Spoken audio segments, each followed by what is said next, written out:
Good afternoon and welcome to your weekly current affairs program, 60 Minutes Nigeria. My name is Egosa Agbalao. As usual on the program, it promises to be insightful, educative, and of course, entertaining. I have very distinguished personalities with me today. I'm talking about gentlemen who have distinguished themselves in their chosen field of human endeavor. We have a clergyman with us, a very popular face on the program, Pastor Bensi Ogiriake. Nice to have you on the program today. Good afternoon, my beloved, and good afternoon to the viewers. We also have with us a very widely traveled man, and of course a financial expert, Mr. Omorogbe Aiwanfo. I love that name so much. Nice to have you on the program. Thank you, Egosa, for having me once again. Yes. Compliment of the season, Nigerians. Thank you very much. Okay, really, compliment of the season to you. This is the Yuletide, and gradually we are moving towards the Christmas and New Year festivities. Once again, welcome to your favorite program, 60 Minutes Nigeria. On today's program, we are going to dissect a topic that has to do with education and entrepreneurship.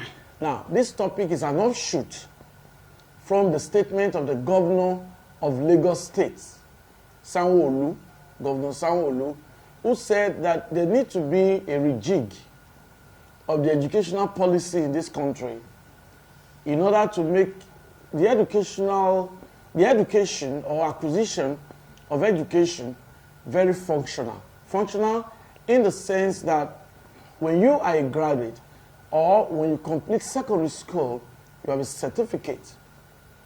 You should be able to acquire skills. You should be able to acquire some sort of training to make you very, very self-reliant in a way that you will not be depending on anybody. You will not be seeking what they call greener pasture from the white-collar job. You should be able to do something. If you get a job, good. If not, your education should be enough to equip you to probably start a business or do something to earn a living. So that's the premise on which we are basing our discussion today. And it promises to be very, very enlightening.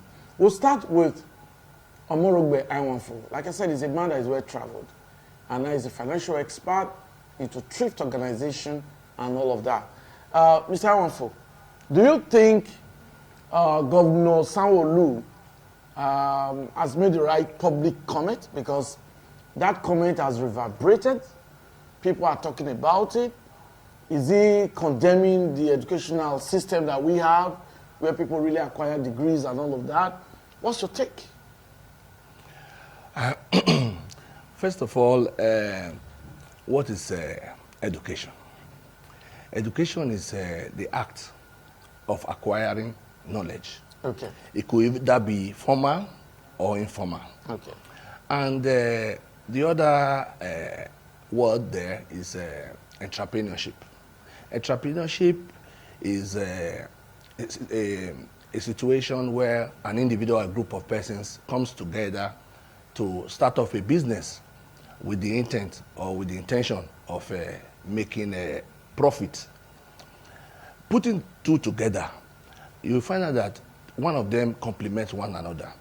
And in diving into what the governor has said, governor of Lagos State has said, you discover that a situation whereby you acquire degrees or you go to the formal setting to acquire education and graduating or leaving school, you go back to the labor force or the labor market, as it were, I think is an issue we have to address. I can remember when I was in University of Benin, and there was a course that was introduced that year, entrepreneurship. Okay. It was a kind of a GS program. In once you are in 300 level, I think it's still on now. So that it's a kind of a vocational kind of education where people are taught how to sew clothes, how to do carpentry, how to be a shoemaker, as the case may be. So I think what the government is trying to emphasize is that trade should be learnt while in school as an alternative way of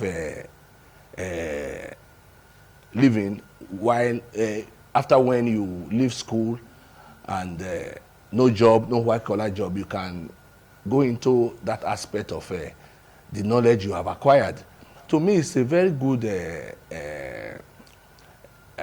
initiative, and I commend him for re-echoing it, although it has been in the public domain for a very long time. I have a daughter. She's my fourth. She knows how to sew. If I would call her shoemaker at home. When it comes to her educational performance, the bookwork, she tops her class. But when you have one or two shoes laughing at home, she picks it up and fixes it. So we call her the shoemaker of the house. So it's a knowledge that will definitely be developed in her, even if she's not going to live with that. But however, it's a situation whereby she has gotten one part of. Did she acquire that knowledge in school? In school. Okay, yes. in school. Yes, she's a student of. I don't know if it's permitted to mention her school here, because just go on. So she's in her SS2 now. She knows how to make clothes. Shoes. Fix shoes. Yeah. Fix shoes, and I think 2 nights ago she said I should give her money to go and buy a sew and the top that she wants to make Christmas shoe for me. So, that's wonderful. So an SS2 student. Yes, and what the governor has reiterated or reintroduced is a welcome development, because you discover that if you look at the setting of this country, how many industries do we have? How many companies do we have that is going to accommodate the number of graduates that we produce yearly? You look at the University of Benin, sometimes in a section, they graduate close to about 10,000 students. Where are they going to work in Benin? When we only have UBTH, Uniben, and even specialist hospital as government hospitals. So you find that I have a HND holder in my office now that just started with us.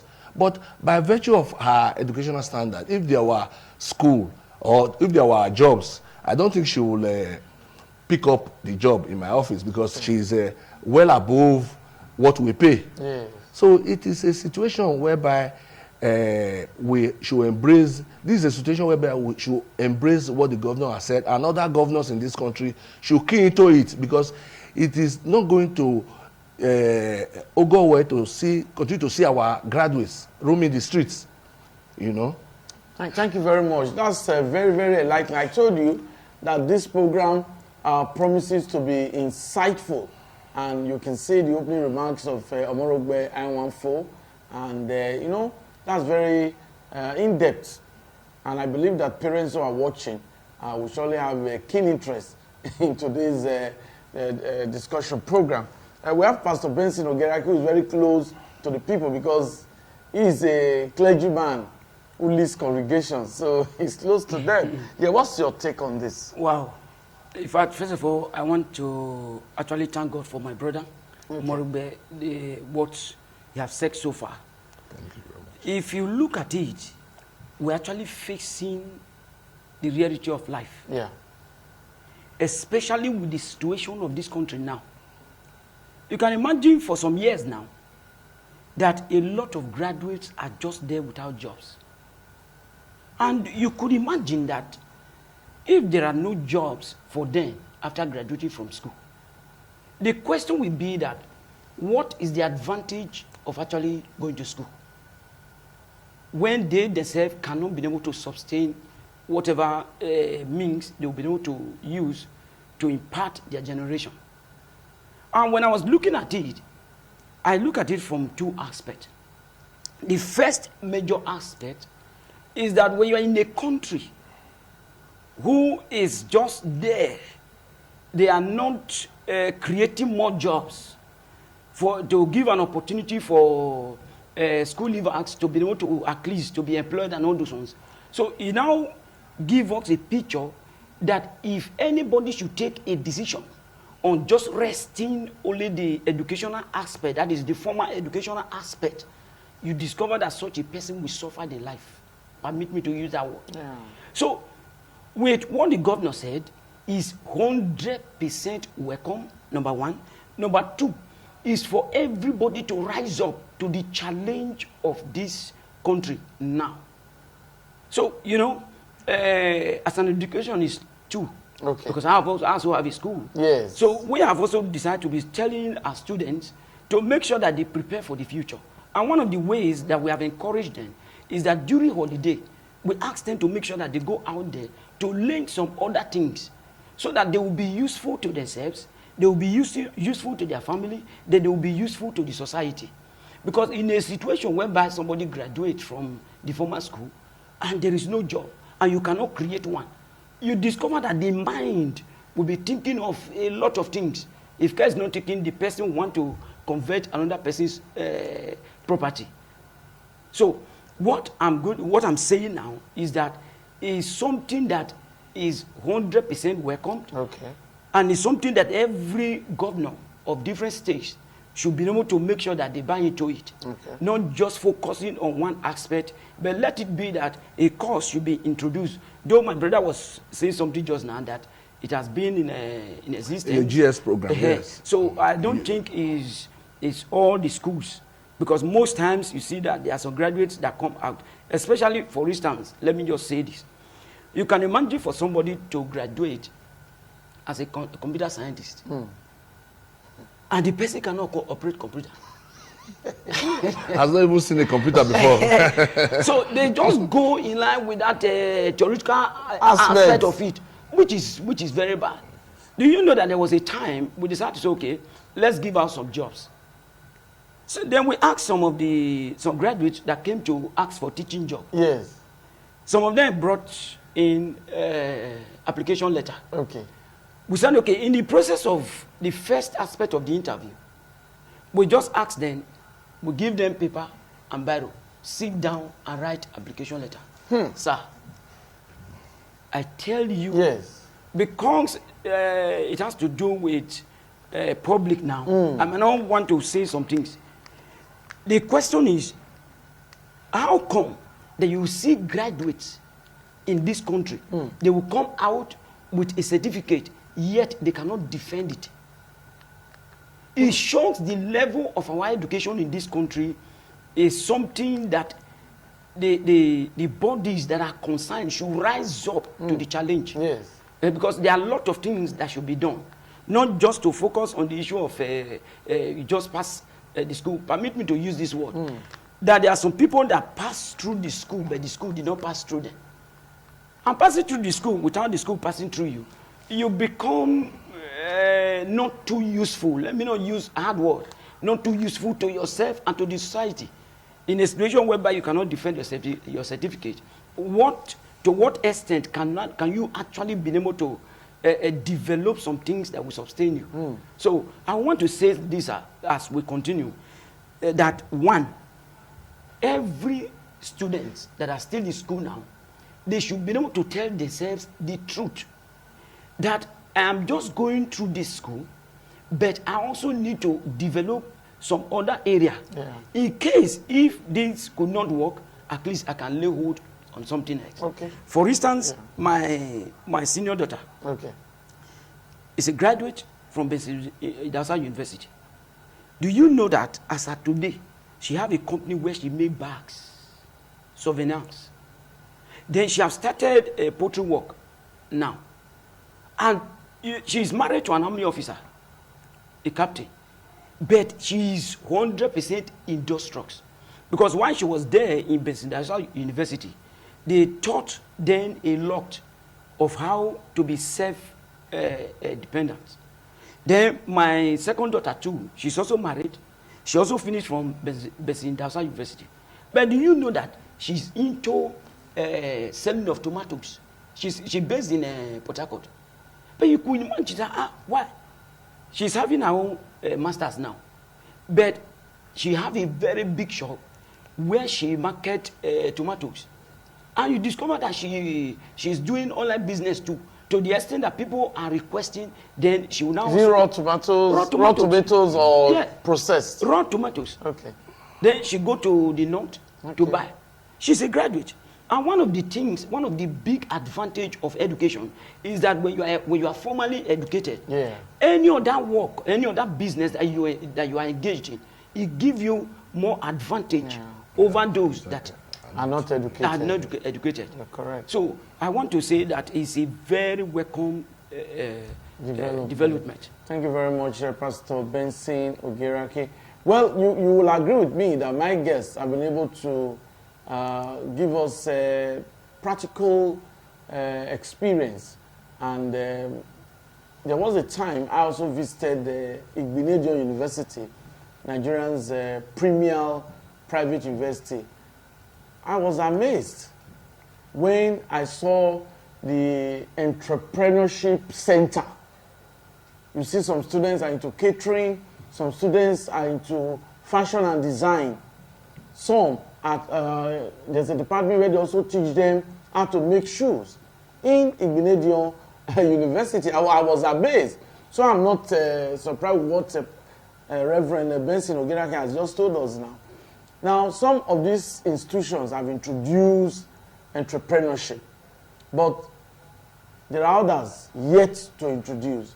So I believe that Governor Sanwo-Olu has made a very, very positive comment that educationists should really think about.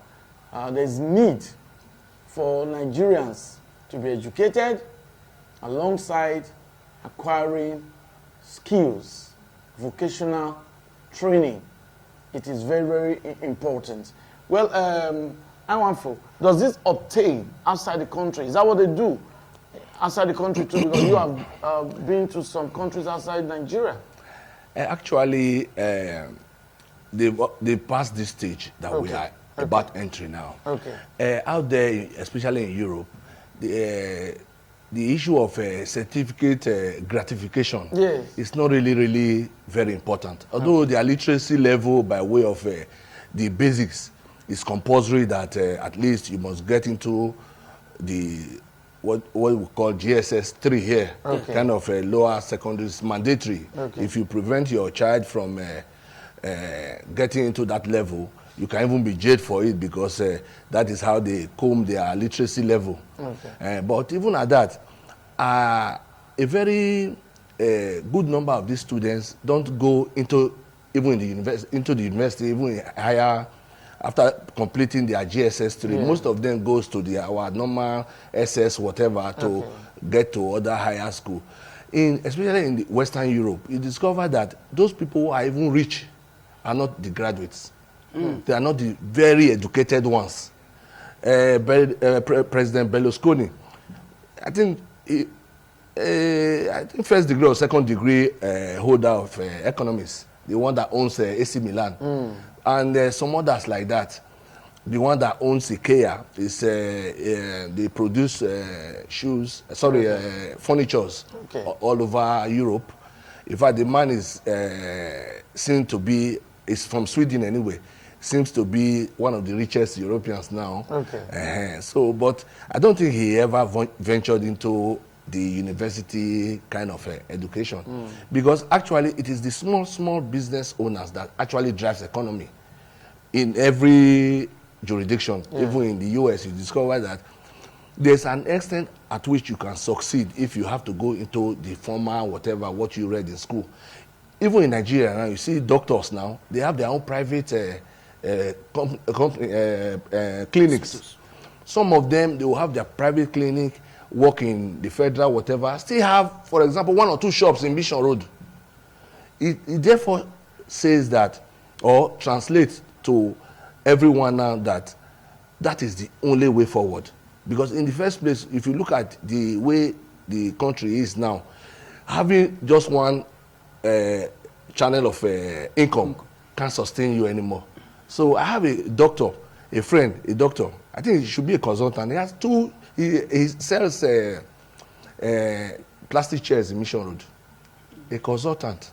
So the issue of whether it's obtainable, they started it long ago. They don't really go into this issue of it must be formal education. But the basic education is mandatory there. it's only in this part of the country you see a university sited in just up to about 100 acres of land. University of Verona in Italy is not as big as faculty of social science. The whole of University of Verona is not as big as the faculty of social science in University of Benin. So they don't really emphasize on that university degree. But you see that if your father is a farmer, before you are age 10, you are already riding the tractor on the farm. They're already teaching you. The father is already teaching you. And it is that man, that senior son of his, that is going to inherit that farm. So it's like that. If you were born into the lineage of goldsmithing, you discover that if you have a child, at the age of 10, from primary school, the child will start coming to the shop to learn goldsmithing. So it's the way it is. So, and based on the fact that they themselves don't even have, they don't give room for having many children, they only have maybe one or two, you find out that your kids will just start from where you are ending. So the poverty level there will be reduced because it's just started. But you see somebody here now in this country, a transporter, a conglomerate kind of, your son will just go and read medicine. And all what you have labored for will just go down the drain. Before you know it, the companies are already will be in shambles and all that. So out there, you must learn a trade. And when you are learning it, it is along that your family line. They don't really put emphasis on this university kind of education that is so popular. I am not at this level condemning our education, our university education, our appetite for it. We must have children who must be a graduate. But this issue of having to learn a trade while in school, or even is becoming it's supposed to be a compulsory thing now, because you find out that should it be backed by law? Definitely. I think that is why a place like University of Benin years ago they introduced entrepreneurship by way of a GS program. You must pass that course for you to go to 400 level. Even if you are doing Edo language or you are a medical student, you must do at 300 level. You must learn a trade in University of Benin. I think it is something they already have seen that it is that way around. If you even look at the issue, the contribution of the governor of Lagos State. Lagos State is a well-established and industrialized state as far as the Nigerian context is concerned anyway. But the governor is still saying that people should, because he knows that is the only thing driving the economy. Imagine people don't learn trade. We don't trade in this country. How will it have been? That is the only thing even sustaining us now. You see somebody, even after graduating, will have to go and learn how to sew clothes, go into fashion design, or some of them will say makeup artist, rent a small shop and starts to survive. Yes. Because in the first place, where is the white collar job coming from? Nigeria, we don't produce anything. We are not even putting our interest on production or setting up industries. We are still an economy that imports almost everything we use in this country. So you need to go to the port and see what people import into this country. Toothpicks, toothpaste, soap. People import soap. As simple as soap production is. It's caustic soda and one other, two other things. Simple. Yes. So it's so simple. While we were in school those days, in our primary school, we were taught tie and dye. Yeah. Those days, yes. Tie and dye, you will cook and you have we call it adire. So I think especially these private schools that are coming up, they are really, really on it, irrespective of the fact that although we are not going to. Please don't mention we are not going to go for them. We are not going to go into that, but we know the educational standards now of our public schools. Yeah. You know, that's true. Thank God to people like you who saw it necessary to establish a school. Yeah. Outside the private setting now, private school now, I'm talking about the secondary and primary level. Yes. It would have been a sorry situation now. Outside but this administration this administrational Governor Obaseki has really revamped Okay, the educational system. But let me tell you for free now that it is not by way of building the structure that we normally see while going past a compound to say, new roof, green, whatever. That is not the real school. Oh. Like I always say, the structure of your house is not really the family.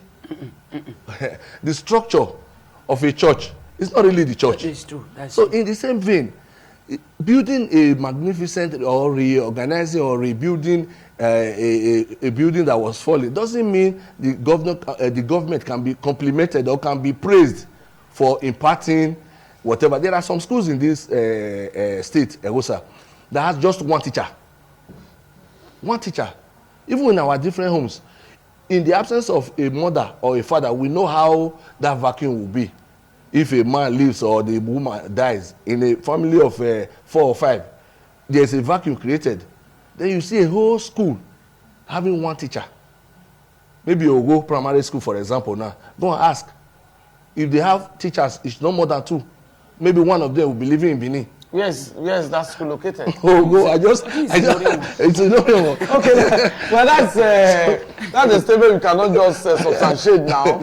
You are just giving an assumption. No, it's not. You don't know the exact figure. No, but at the end of the day. But what you're trying to say is that there's need for schools to have teachers, adequate teachers, and equipment. When numbers, not just having 1 or 2. At the end of the day, they teach all subjects and all that. Thank you. We'll continue this discussion, but that will be immediately after this break.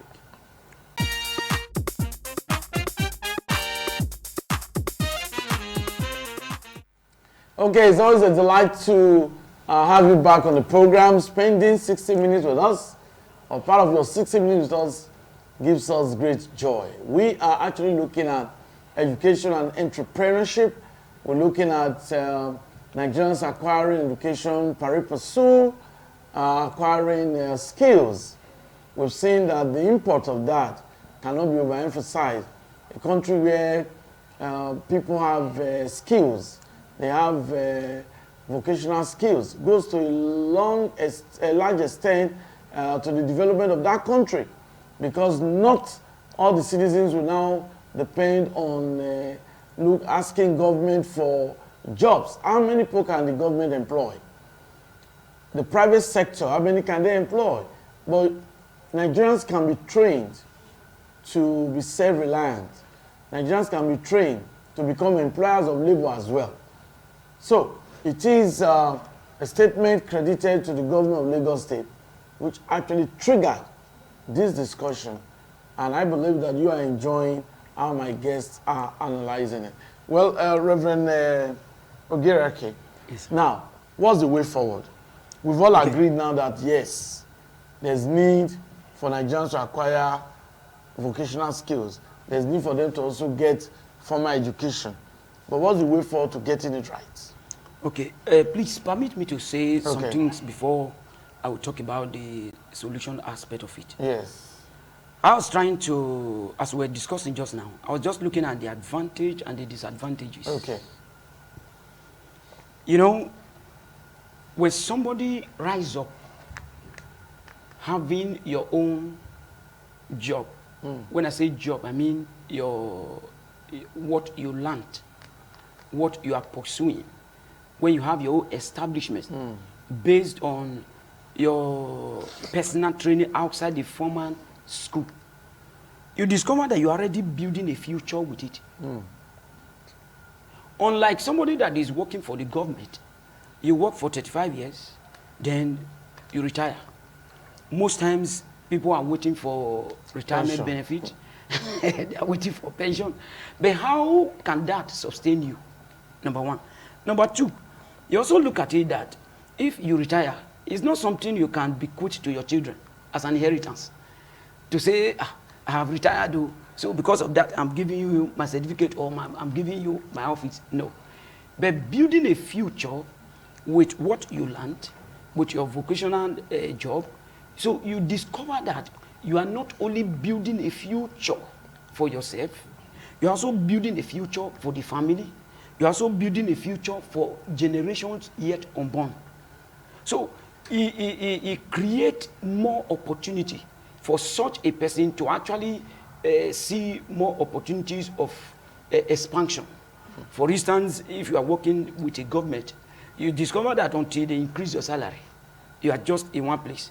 Maybe the government can say, okay, based on the structure of that ministry or that department, a promotion comes maybe 2 years. Every 3 years. Okay, every 3 years. So how long can you wait for such? And if you are promoted, how much will be added to your salary? Sometimes 4,000. Sometimes 4,000, you can imagine.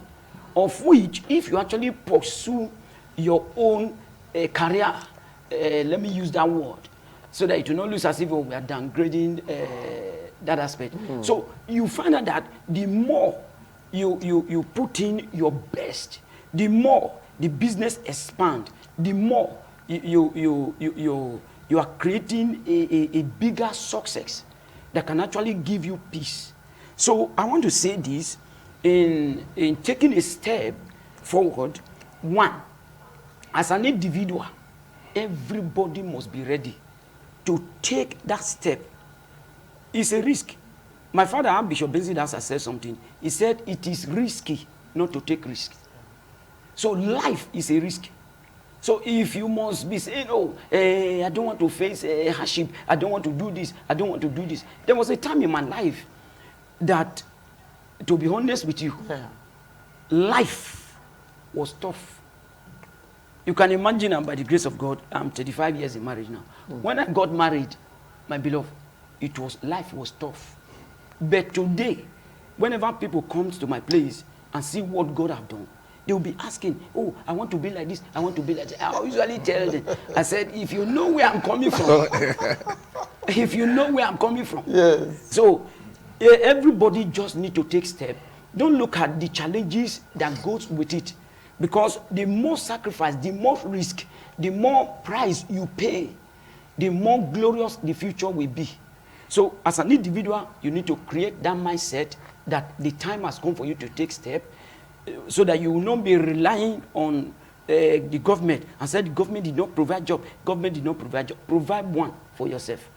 Number two, I want to also say this, that everybody need to cut down on their level of expenses. Why did I say so? Because you discover that, for instance, as I was saying something just now, when I talk about my children.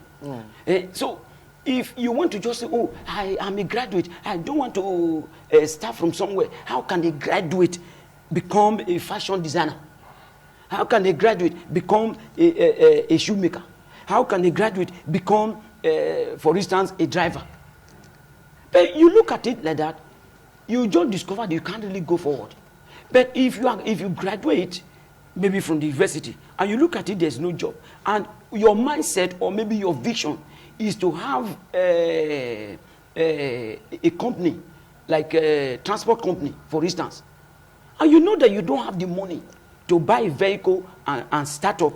So it's for you to take, let me say, a higher purchase. But you know that where you are going to is not to end as a driver. It's not to take a higher purchase, for instance. Then you employ a driver, you say be driving it. No, it's an evidence to show that such a person is not ready. So you should be able to say, okay, I'm starting with a higher purchase, then drive it by yourself. Those that will be looking at you, I thought that this person just graduated. No, take that out of your life entirely, because you have a focus, you have where you are going to. So as you begin to drive, because you know where you are going to, as you finish payment, then you look at it, okay, let me continue, let me get another one. Then at that time, if you are not employing a driver, you have the ability to be able to control the driver. You have the ability, because you have already know all the tricks in transport business. Yes. And before you know, God is increasing you. And it will come to a time that at this time, you are now in the office while others are driving. And you find out that you have built a very big future. So why did I say this? You must possess the virtue of humility. Because without the virtue of humility, it can't work. A lot of people, especially this generation, they are full of pride. They are full of pride. How can I be a graduate and they now see me cleaning, doing a cleaning? For instance, you can establish that. Laundry. Laundry, yes. Then you now say, okay, you start to print flyers. You go to different places, even to companies, and said, please, I have an establishment that can always maintain the office, that can do this, that can do this. Permit me to say this, sir. The money that a driver will spend and the one that a professor will spend will not tell the public and say, this is professor's money and this is driver's money. Money is money. Money is money. And the more God increase you, the more you become a blessing to yourself, to your family, and to the generation. Thank you very much, Reverend Benson Ogirake. I'm impressed. And I must say that I hope the youths are watching, because there was a time on this program we talked about some youths who just erroneously claim that education is a scam. And I guess we're able to explain that education is not a scam. You need to acquire formal education. But what we're saying, what the governor of Lagos has said, is that there's need to change the policy so that while you acquire formal education, you also acquire vocational skills, so that you don't just depend on government alone to provide all the jobs.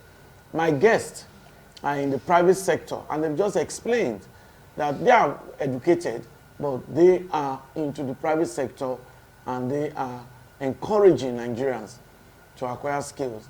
And I just have to highlight what Reverend Ogirake just said.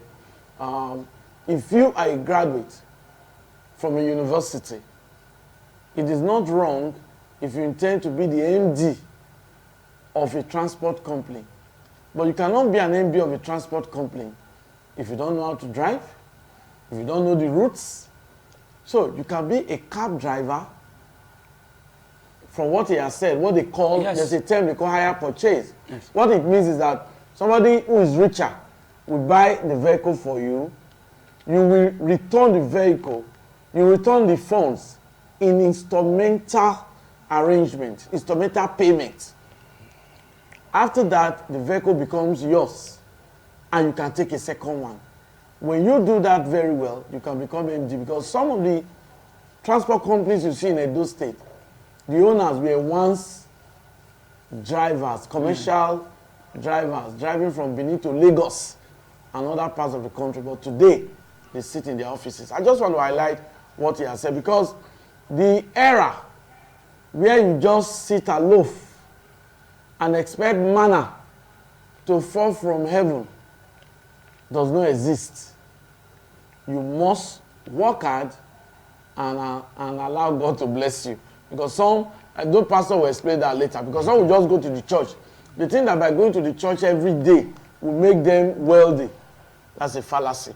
But we're going to get the thought of Omorogbe for now.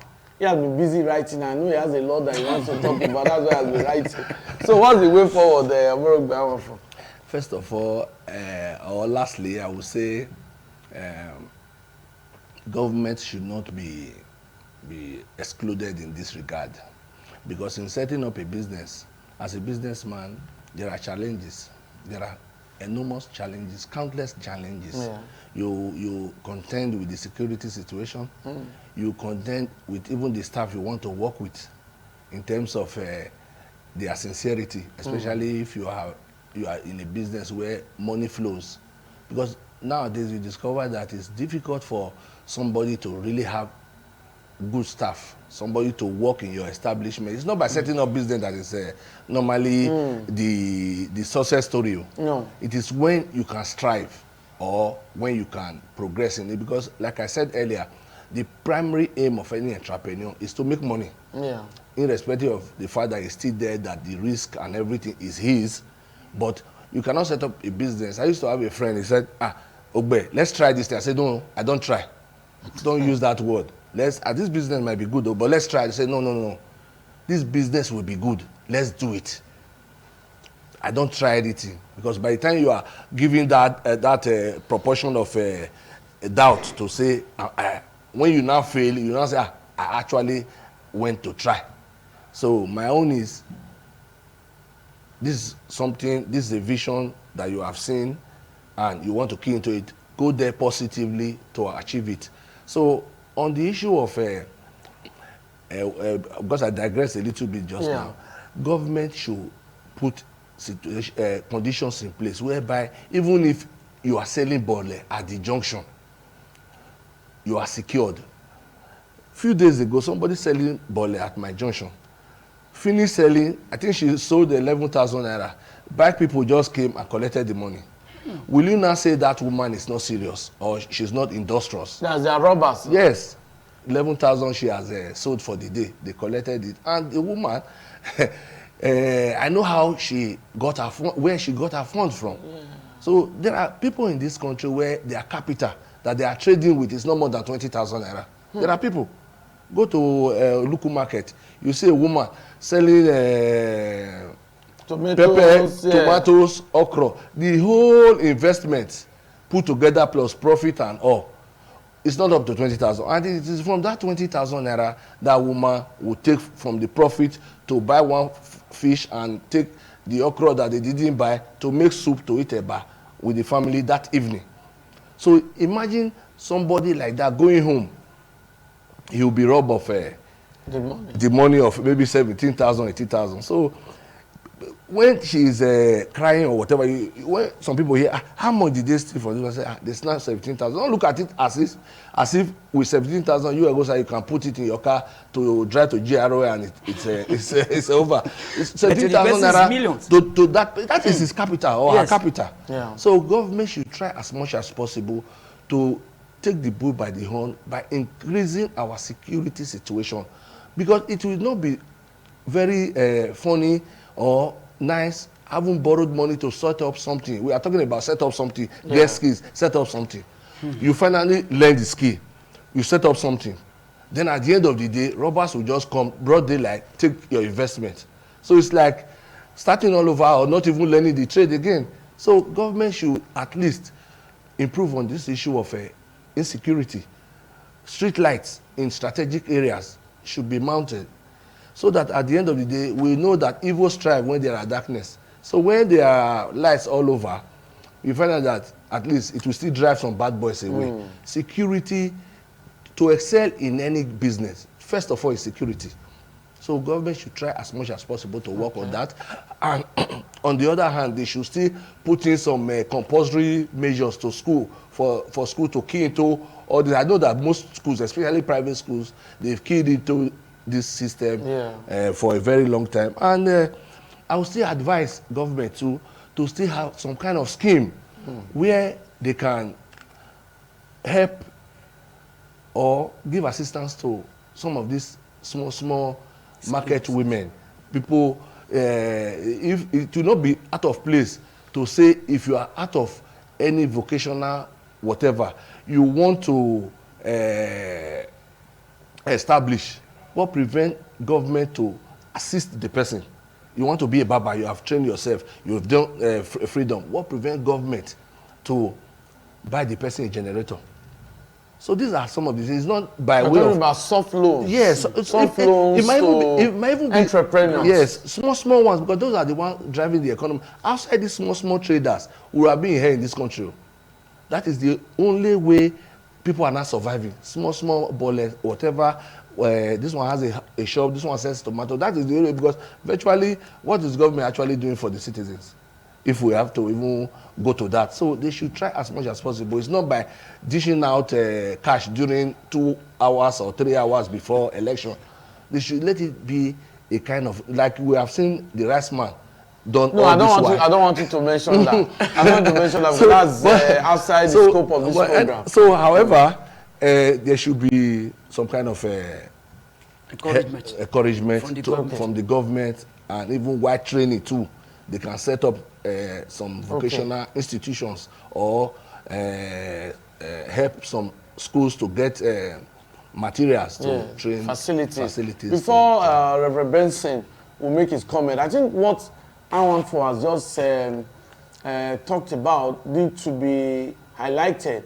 Now, he has spoken about the fact that there's need for government to actually introduce a policy into our educational system, which makes it compulsory, backed by law, that all schools must inculcate acquisition of vocational skills into their curriculum.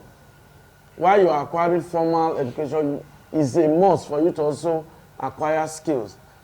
He has spoken about that. He's talked about the issue of soft loans. Government should, for instance, some persons cannot write what they call agreements. There are some persons who are in school.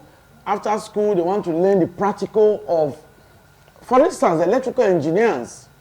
There are some electrical engineers that cannot wire a house, but they can work with that normal, how would I put it, normal street engineer, street electrician, who knows and who has the practical knowledge. And the electrician will say, come and write agreement. That agreement involves funds. So if it doesn't have funds, there should be a ministry that takes care of that, you know, to support those who are interested in acquiring vocational skills, those who are interested in becoming entrepreneurs. There should be a ministry to take care of such persons and encourage maybe the higher institutions. Let them have a department for entrepreneurship, assist with facilities, so that while the students are in school, they learn.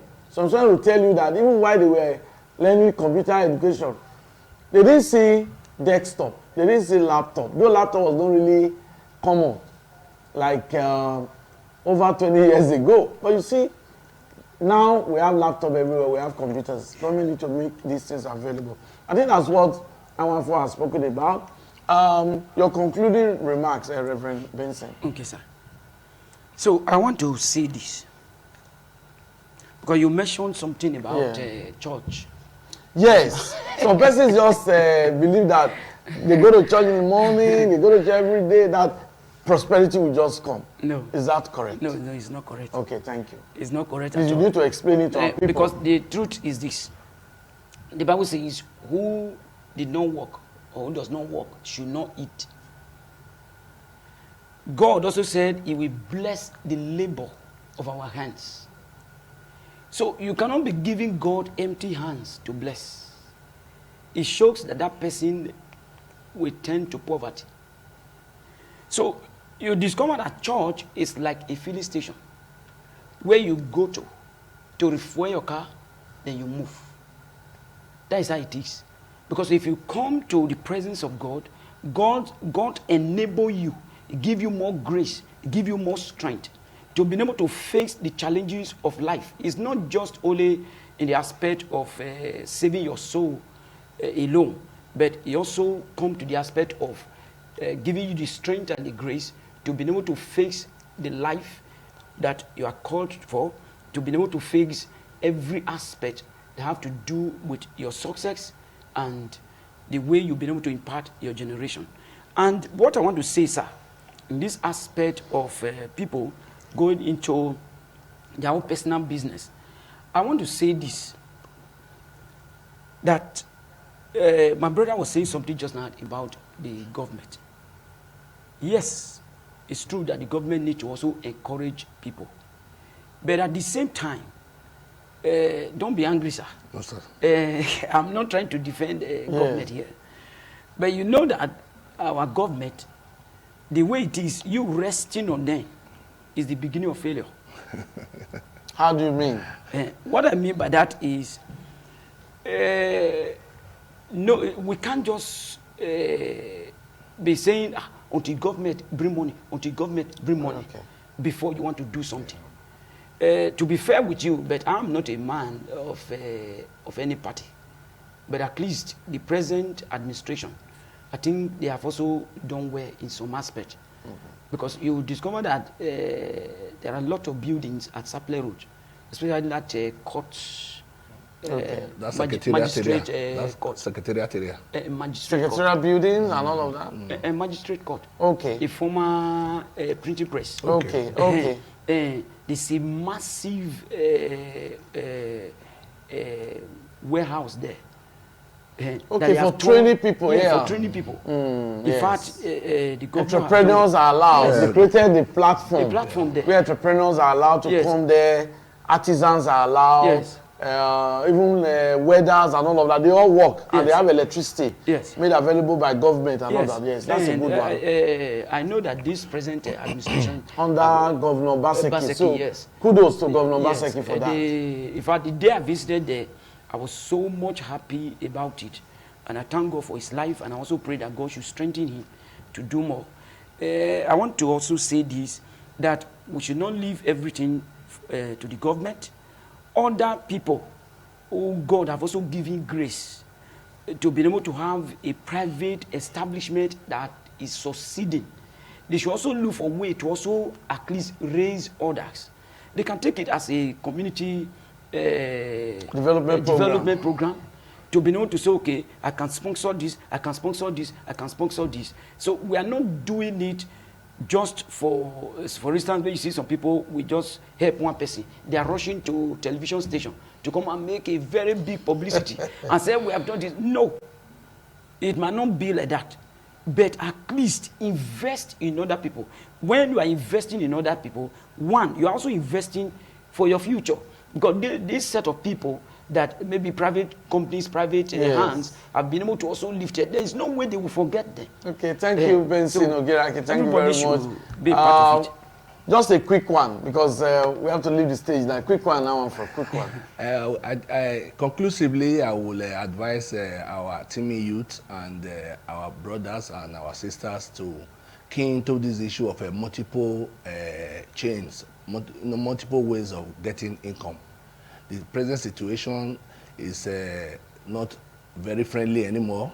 We are not. We have been told before, but now it's a reality that it is not easy for anybody now to, because you are doing this particular thing, try as much as possible to be involved in another lawful endeavor anyway. Yeah. It's not by way of because you are a teacher here, you need to go and be selling marijuana. That's not what I'm talking about. Because it's happening, and because the way things are now, you really cannot blame too many people who indulge in some of these things. But however, multiple streams of income Thank you should very be much. encouraged. Thank you very much. I want to thank Reverend Benson Ogerake and of course Mr. Omorogbe Onwaifo. This program has been educative. I told you from the beginning. I want to thank the production crew led by Lucky, Evans and all of them over there, Musa and all of them. It's been a wonderful team. Thanks for being a part of the program. Do have a wonderful weekend ahead. Bye-bye.